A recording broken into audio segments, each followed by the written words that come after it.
সর্ষে বাটা দিয়ে পার্শে মাছের ঝাল বা ঝোল আমরা কিন্তু খেয়েই থাকি, কিন্তু এই রকমভাবে একদম পাতলা সবজি দিয়ে পার্শে মাছের ঝোল কখনো যদি বানিয়ে না থাকেন তবে একবার এই রকমভাবে বানানোর অনুরোধ রইল।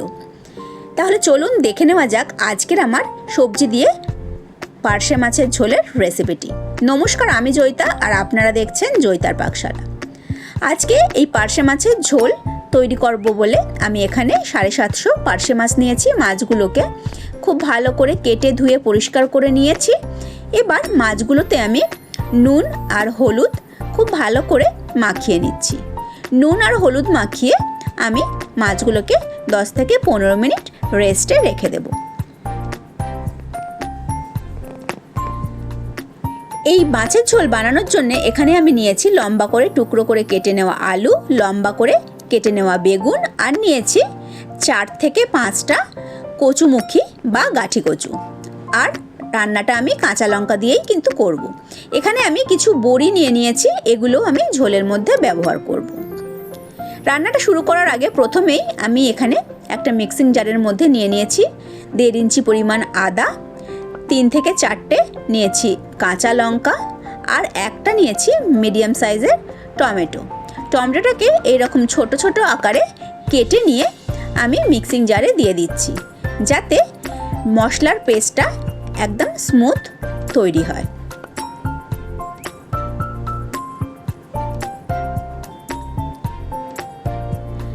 এবার আমি রান্নাটা শুরু করব।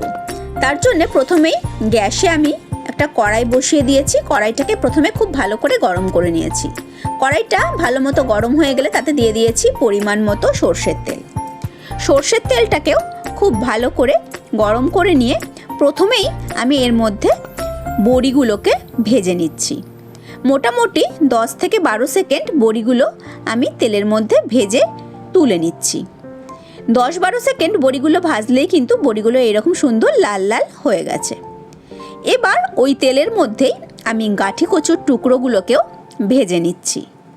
এই রকম যদি ঝোলের মধ্যে গাঠি কচু দেওয়া হয় তাহলে কিন্তু ঝোলটা ভীষণ থিক হয়ে যায় আর একটা হরহরে মতো ভাব চলে আসে।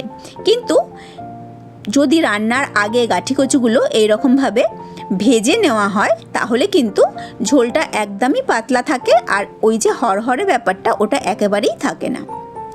সমস্ত গাঠি কচুগুলোকে আমি খুব বেশ ভালো লাল লাল করে ভেজে নিয়েছি। এবার ওই একই তেলের মধ্যে আমি আলুর টুকরোগুলোকেও ভেজে নিলাম। সমস্ত আলুর টুকরোগুলো ভাজা হয়ে গেছে। আমি আলুগুলোকে তেলের থেকে তুলে নিয়েছি। এবার ওই তেলের মধ্যেই আমি মাছগুলোকে ভেজে নিচ্ছি। মাছ ভাজার আগে যদি সবজিগুলো ভেজে নেওয়া যায় তাহলে কিন্তু মাছ ভাজার পরে তেলে যে একটা আঁশটে গন্ধ হয়ে যায় সেটা কিন্তু সবজির মধ্যে আর ঢোকে না।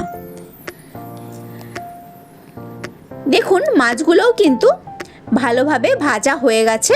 আমি সমস্ত মাছগুলোকে তুলে নিচ্ছি।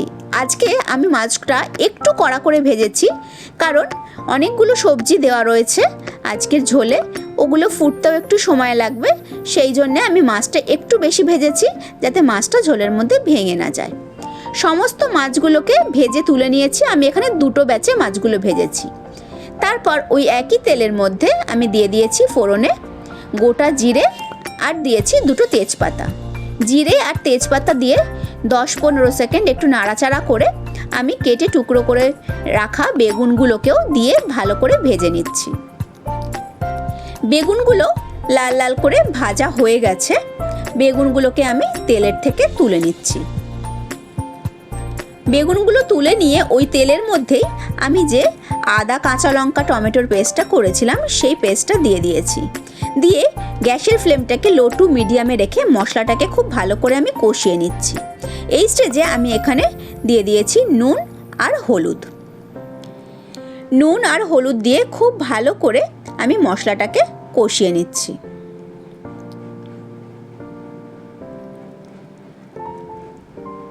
খুব ভালো করে মশলাটাকে কষিয়ে নিয়েছি 2-3 মিনিট। তারপরে সমস্ত সবজিগুলো আমি এর মধ্যে দিয়ে দিয়েছি। সমস্ত সবজিগুলো দিয়ে আমি খুব ভালো করে মশলাটাকে আরও 2-3 মিনিট একটু কষিয়ে নিয়েছি। তারপর আমি এখানে দিয়ে দিয়েছি পরিমাণ মতো জল। আপনারা কিন্তু চাইলে বেগুনটা পরেও ব্যবহার করতে পারেন, তবে আমি সব মশলার সঙ্গে একসঙ্গেই কিন্তু সব সবজিগুলো দিয়ে দিয়েছি। জলটা দিয়ে আমি ঝোলটা ফোটার জন্য ওয়েট করেছি। ঝোলটা যেই ফুটে উঠেছে আমি এর মধ্যে ভেজে রাখা বড়িগুলো দিয়ে দিয়েছি আর দিয়েছি 3টে চেরা কাঁচা লঙ্কা। এই স্টেজে যদি এইরকম কাঁচা লঙ্কা দেওয়া যায় তাহলে কিন্তু কাঁচা লঙ্কার ফ্লেভারটা ঝোলের মধ্যে খুব ভালোভাবে ঢুকে যায়। এবার ঝোলটা যতক্ষণে ফুটছে এখানে আমি ওই একই মিক্সিং জারের মধ্যে নিয়েছি 1 চামচ গোটা গোলমরিচ আর নিয়েছি 1.5 চামচ গোটা জিরে। আমি এখানে 4 চামচ ব্যবহার করেছি। এই জিরে আর গোলমরিচটাকে জল দিয়ে আমি একটা মিহি পেস্ট বানিয়ে নিচ্ছি। দেখুন জিরে আর গোলমরিচের একটা পেস্ট তৈরি হয়ে গেছে। এদিকে ঝোলটাও কিন্তু খুব ভালো মতো ফুটে গেছে, বেশ 4-5 মিনিট ধরে ঝোলটা ফুটছে। আমি এখানে একটু চেক করে দেখে নিয়েছি, কচু আর আলুগুলো কিন্তু মোটামুটি 70 to 80% সেদ্ধ হয়ে গেছে। এবার এই স্টেজে আমি ভেজে রাখা মাছগুলো এর মধ্যে দিয়ে দিচ্ছি। মাছগুলো দিয়েও আমি 3 থেকে 4 মিনিট হাই ফ্লেমে খুব ভালো করে ফুটিয়ে নিচ্ছি। এই 3-4 মিনিট হাই ফ্লেমে আমি মাছগুলোকে ফুটতেই কিন্তু কচু আর আলুগুলো সেদ্ধ হয়ে যাবে। দেখুন মাছগুলো বেশ সুন্দরভাবে ফুটে গেছে আর ঝোলটাও একটু কমে এসছে। আমি আপনাদের দেখিয়ে দিচ্ছি একটা হাতার সাহায্যে। ঝোলটা কিন্তু দেখুন পাতলা আছে, একদম গাঢ় হয়নি, আর একদম যে হরহরে বা ভাবটা সেটাও কিন্তু আসেনি, যেহেতু আমি কচুগুলোকে ভেজে নিয়েছিলাম। মাছের ঝোল কিন্তু অলমোস্ট ডান। এই পর্যায়ে একদম শেষে আমি দিয়ে দিয়েছি যে জিরে আর গোলমরিচটা আমি বেটে নিয়েছিলাম, সেই জিরে আর গোলমরিচের বাটাটা। জিরে গোলমরিচ বাটাটা দিয়ে আমি আরও 1-1.5 মিনিট ঝোলটাকে একটু ফুটিয়ে নিয়েছি। তারপর আমি গ্যাসের ফ্লেমটাকে বন্ধ করে দিয়েছি।